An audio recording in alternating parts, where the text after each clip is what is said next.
परमपिता के अंशों को गदो कार्ग का नमस्कार। जय गुरु।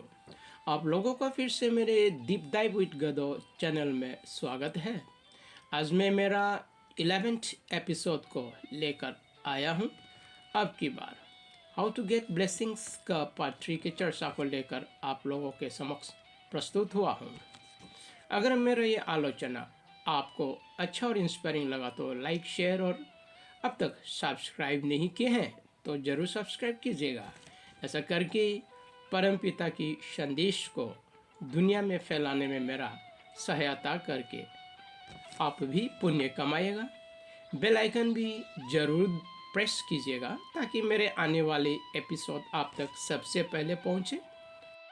परमपिता की आशीर्वाद यूनिवर्स में निरंतर बरस रहे हैं, तो इस बात पर निर्भर करता है कि हम उस निरंतर बरसते हुए आशीर्वाद में से कितने ग्रहण कर सकते हैं।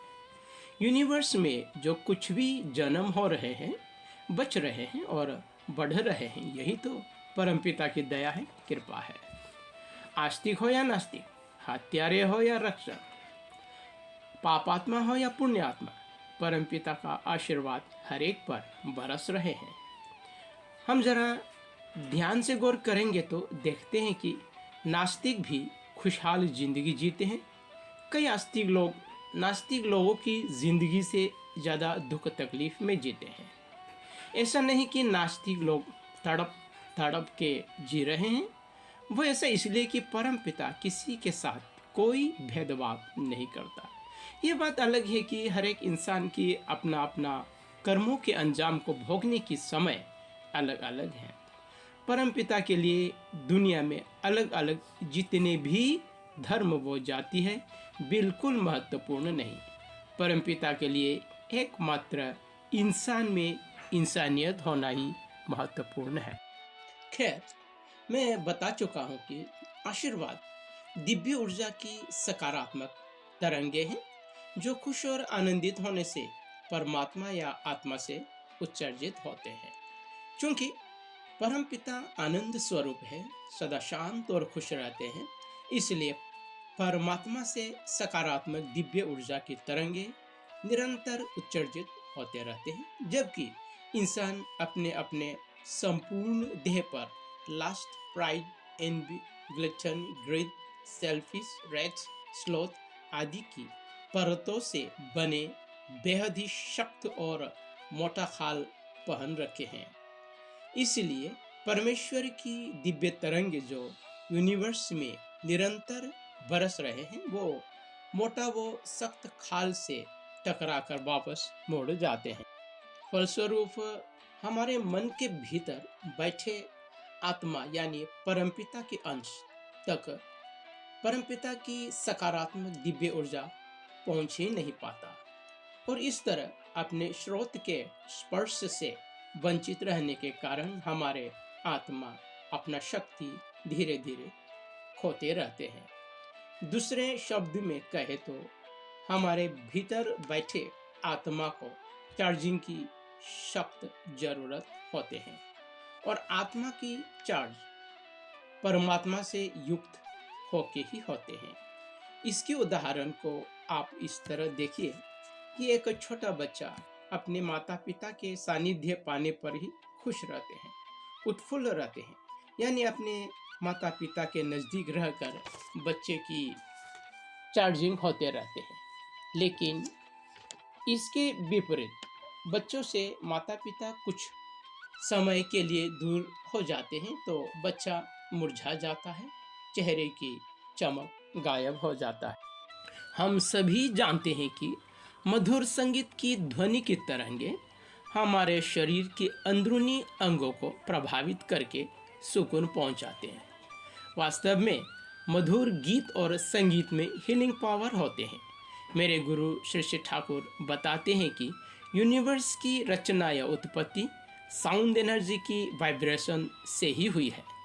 मेरे गुरु श्री श्री ठाकुर जी की इन बातों पर गौर करते हैं तो हमारे शरीर के सेल्स में बसे हर एक एटम्स साउंड एनर्जी द्वारा ही सक्रिय होकर रहते हैं। इस तरह साउंड एनर्जी से हमारा नाता होने के कारण गीत या संगीत से उत्सर्जित होने वाले मधुर स्वर हम पर अच्छा प्रभाव डालते हैं। हमारे शरीर की सेल्स में बसे अणु यानी एटम्स में सद्भाव पैदा होने के कारण हीलिंग हो जाता है। इसी तरह हमारे जुबान से निकले शब्द भी एक दूसरे के ऊपर गहरा प्रभाव डालते हैं। मधुर या मीठी बोली से दूसरों की मन को सुकून पहुंचाकर दो चीज़ें प्राप्त करते हैं, जैसे हम एक दूसरे को हील भी करते हैं और रिश्ता भी मजबूत हो जाता है। अतः कबीर दास जी दोहा में लिखते हैं, ऐसी वाणी बोलिए मन का आपा होए, औरन को शीतल करे आप हो शीतल होए।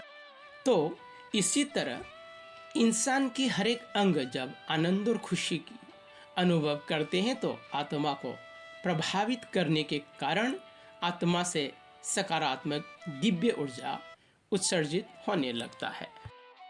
दिव्य ऊर्जा एग्जिस्ट करते हैं और प्रभावकारी होते हैं। इस बात को तस्दीक करते हैं सम्मोहन, हिप्नोटिज्म की कला।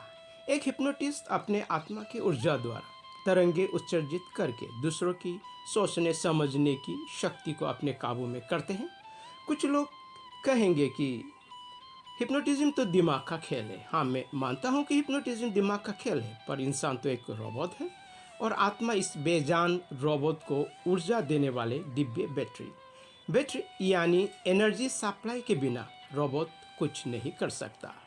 दूसरा, सकारात्मक या नकारात्मक तरंगों को तस्दीक करते हैं टेलीपैथी। हम कहीं दूर में रहकर किसी खून के रिश्ते को या अपने प्यार को अपने मन स्थिर करके लगातार ध्यान यानी याद करते हैं, तो हम जिसको ध्यान लगाकर याद करते हैं या तो वो हमें वापस में याद करते हैं और या तो वो बेचैन हो जाते हैं, या तो उसके दुख अथवा किसी मुसीबत में फंसने पर मन स्वतः ही उसे याद करने लगते हैं, या मन अस्थिर हो उठता है, या हमें अनेक जानवरों या पक्षियों द्वारा संकेत मिलते हैं। और ऐसी ही संकेतों से मैं कई बार रूबरू हुआ हूँ। कहते हैं ना कि वसुदेव कुटुंबकम, यानी ये यूनिवर्स एक परिवार है। कहने का मतलब यह है कि यूनिवर्स और यूनिवर्स की हर चीज़ें एक ही केंद्र से उत्पन्न है और यूनिवर्स की हर चीज़ें दिव्य ऊर्जा की तरंगों के द्वारा एक दूसरे से जुड़े हुए हैं, कनेक्टेड है। और इस तरह एक दूसरे से जुड़े होने के कारण हम जो सोचते, बोलते और करते हैं वे तरंगों द्वारा दूसरों पर असर करने के साथ साथ खुद पे भी असर करते हैं। इस बात को तस्दीक करते हैं मेरे गुरु श्री ठाकुर जी के सत्यानुसरण में लिखे बात। ठाकुर जी बताते हैं कि दूसरे की मंगल कामना ही अपने मंगल की प्रसूति है। यानी जब हम दूसरे की भलाई के लिए सोचते, बोलते और करते हैं तो दूसरों पर अच्छे प्रभाव पड़ने के बाद खुद पे भी वापस लौटकर अच्छे प्रभाव पड़ते हैं।